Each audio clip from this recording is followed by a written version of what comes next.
Alhamdulillahi Rabbil Alameen wa sallallahu wa sallam ala nabiyyina Muhammad wa ala alihi wa sahbihi wa sallam amma ba'd. Habati fillah, continue on our study of Imam Albani's answer, the Salafi Da'wa in Disarray, and Imam's Albani's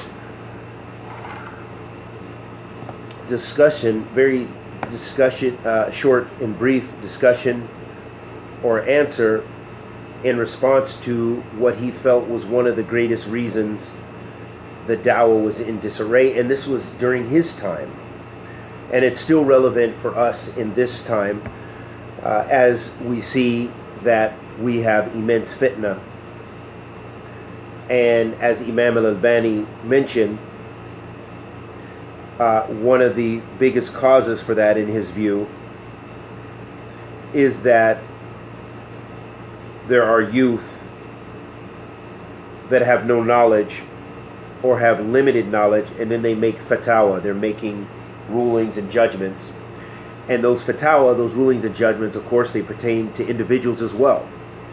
And we talked prior to this, we spoke about how we found in our communities many individuals getting fatwa to denigrate and belittle and destroy the reputation of du'at and others in their communities, and this was based on a lack of knowledge. Likewise, them taking it upon themselves and not even taking it to the scholars and making fatwa, causing divorces, children to be without their fathers, simply over issues where the people believe it's issues of minhaj. They believe it's issues of minhaj, when in fact a lot of times it's issues of hawa, and it's because of a lack of knowledge. And we also mentioned prior to this the importance of knowledge, and that knowledge has important effects upon us if we're practicing.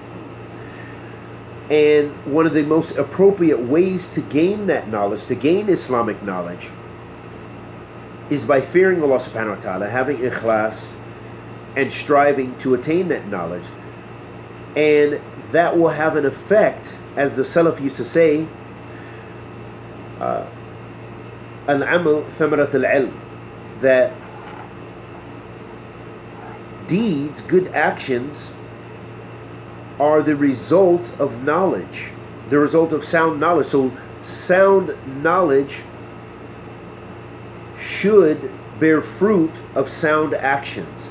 So when you see someone who's foul and out of pocket, as we say, who's in major sins and is corrupted in the way they deal with people, and corrupted in their aqidah, or corrupted in their methodology, and corrupted in their mu'amalat and how they deal with people, they have a big beautiful beard and this and that and the other, and their thobes are short, but then they are the biggest thieves known in the community. A big beard, short thobe, and the worst people in speech, cursing, and the worst manners, and the worst akhlaq and adab in attacking people, then you know that they have not received the full thamarat al-ilm. They have not received the full fruit of seeking knowledge. And that's what seeking knowledge should bear positive fruit. And so Imam al-Albani was describing that this lack of knowledge and people's desires of putting themselves forward to make fatwa, to make rulings and judgments, to say he's a mubtadi'ah, say he's a kafir, to say this one is this one is a fasiq, and to build themselves up by belittling and destroying the honors of others and making these fatwa has caused a disarray and a destruction and disharmony and disunity and hizbiyah in the ummah of Muhammad sallallahu alaihi wasallam, and more specifically amongst the Salafiyun, amongst the Salafis, Ahlul Sunnati wal Jama'ah. And to illustrate for us the importance of having taqwa, that taqwa should be the fruit of knowledge, and taqwa helps you gain knowledge. Allah subhanahu wa ta'ala says in Kitab al-Kareem, وَاتَّقُوا اللَّهَ وَيُعَلِّمُكُمُ اللَّهِ. Fear Allah, and Allah will teach you. And who is the best to have as a teacher, but your Lord, Rabbil Alameen, He gives you what you need to know, and the end result is with Him.